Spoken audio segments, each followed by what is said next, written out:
Loj, loj, li, loj. S ponosom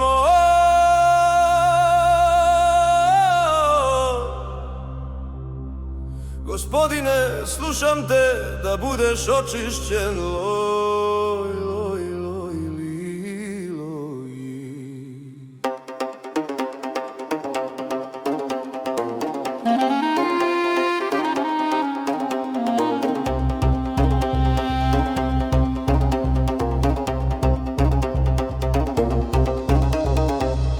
Božji sud u posljednjim danima je proces discipline i pročišćenja u kojem Krist kroz riječ razotkriva pokvarenost čovječanstva kako bi ih doveo do samospoznaje i istinske spoznaje Boga. Loj, loj, li, loj, loj. S ponosom Gospodine, slušam te da budeš očišćen. Loj, loj, loj, li, loj. Cilj ovog procesa je pročistiti čovječanstvo kako bi dobilo pristup kraljevstvu Božjem, dok se odbacivanje smatra izdajom. Loj, loj, li, loj, loj. S ponosom Gospodine, slušam te da budem očišćen. Loj, loj, loj, li, loj. Bog mora postati čovjekom.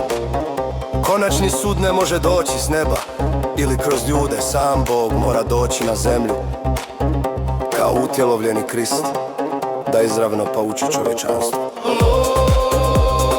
loj, li, loj, loj.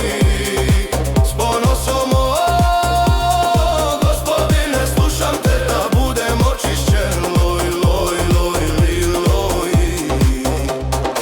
Sud znači poučavanje.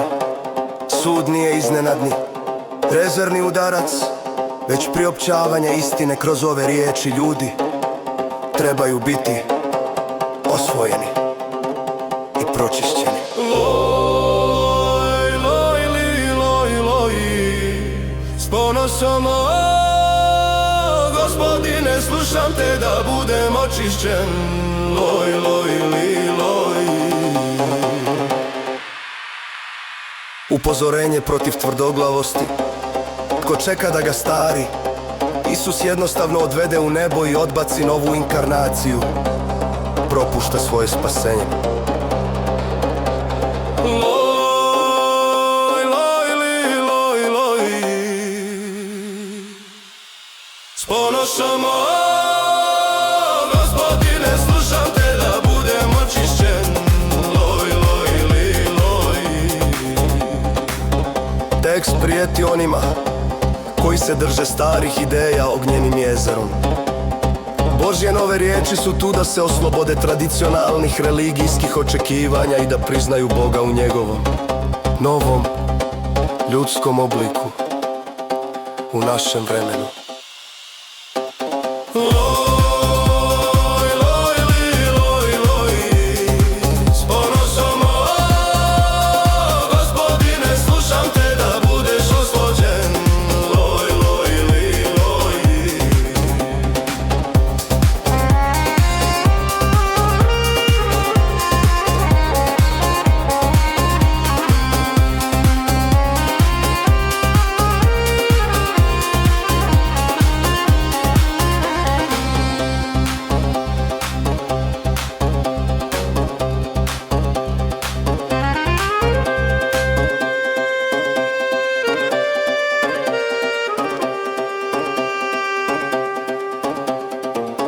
Tekst prijeti onima koji se drže starih ideja ognjenim jezerom. Bože, nove riječi su tu da se oslobode tradicionalnih religijskih očekivanja i da priznaju Boga u njegovom novom ljudskom obliku u našem vremenu. Loj,